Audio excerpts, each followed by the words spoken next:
This particular lesson is a introduction to Kill Mockingbird.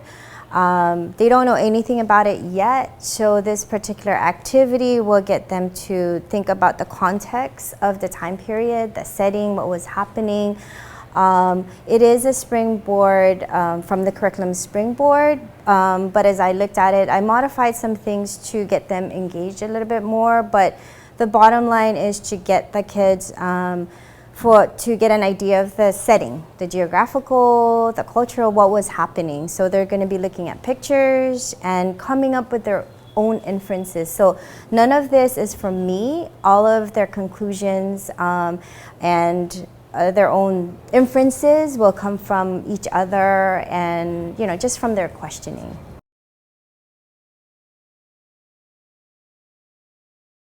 So the outcome is for them to take a look at a picture, to observe, don't need to make any conclusions just yet.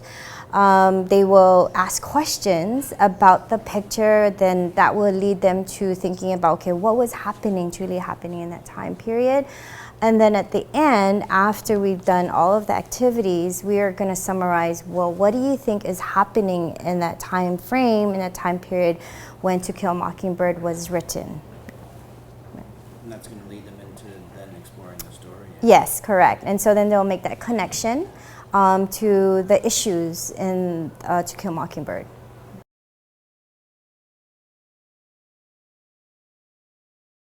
So as they're working on this, obviously this is new for them. They're going to get really excited.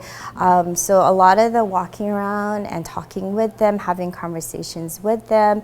Eventually they will be sharing their Instagram posts with one another. They'll be posting comments. I always like to do a share at the end because they get so excited and so proud of what they do, and so that in itself is a great check for understanding at the end. And of course we're going to summarize it. What did you guys think? What did you guys come up with?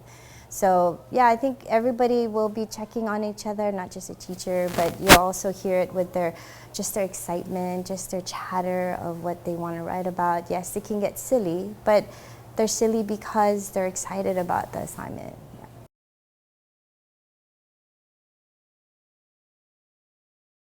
So I already know, since this is new for them, and it's something that they really want to do, there's going to be a lot of, well, what do I do? What should we do? We're uncertain. So a lot of it is in the beginning. I will tell them, okay, this is what I want. This is the end product. Showing them what example would be. Okay, this is a great example. I want you to move from there. So reminding them, to be appropriate. I do allow the chatter because that's where the learning happens. I do allow the laughter because that's when the engaging comes in. But it's more of kind of pointing them out. Okay, we have 5 minutes to do this. So a lot of time cues. Okay, finish this up. I know this is important, but let's move on. Let's finish this so we can get on to the next. So a lot of, again, time cues. If it gets too loud, of course, they'll know, what's happening and when they need to refocus. But I will anticipate a lot of chatter, a lot of laughter, and that's how it should be. Yeah.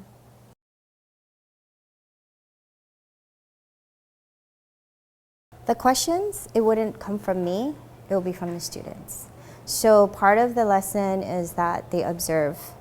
They make their notations, they come up with a reflection, and then they come up with their own question. So I'm not going to come up with the question, it's what they're going to come up with, and from there we can talk about it. I think for a lot of kids, when I ask the question, they get nervous because they need to know, oh, the teacher's asking the question, so I must have the right answer. But when you have the kids ask the question, it's their own curiosity that will lead us to even more questions. And for the most part, for this particular lesson, we don't have answers yet. Because I don't have the answer. It's about them finding out the answer later on in the novel or in our next assessment.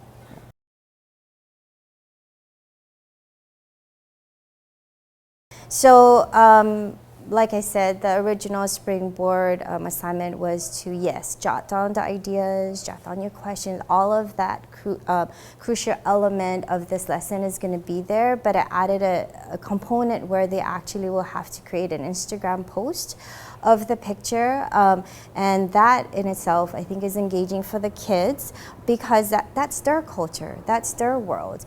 And they will ask me, you know, do I need to be formal about this? Do I need to be serious? And it goes back to, well, why would you post this in your Instagram post? Why would you have said what you... So a lot of that thinking comes back to who they are, and whenever you focus about them, because they're so self-centered, they're ninth graders after all, it becomes very engaging. It's, you know, like, oh, it's me, you know, and there's no right and wrong answer, and I do encourage that. So they're familiar, majority of them very familiar with that kind of social media, but for those who are not, you know, they don't have a social media account like Instagram, I did pair them up with someone. So within that pairing or triad, someone has it. And I do allow them to say, hey, take out your phone, go ahead and let's look at what this is about. And so that already is engaging. They get to use their phone, which teachers will see can. Oh my God, we're looking at social media, but there's a purpose to what we're doing. So that is engaging already because that's their world. Yeah.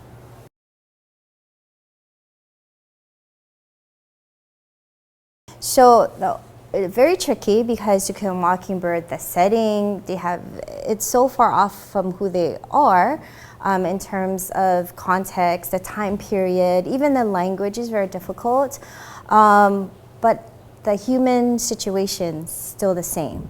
So what I'm trying to do with this activity, just by looking at pictures, is not have them be so fixated in a time period and what is this picture about? I gotta know what it's about. I need to do research before I come up with a conclusion.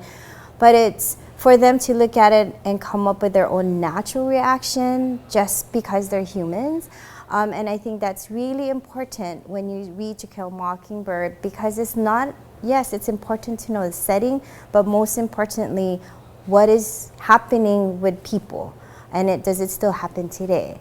And that is something that they will need to come to a conclusion to. So this particular lesson obviously gets them to think about those things, drawing on who they are, what their values are, what their peers are, and then they start to also question their own culture.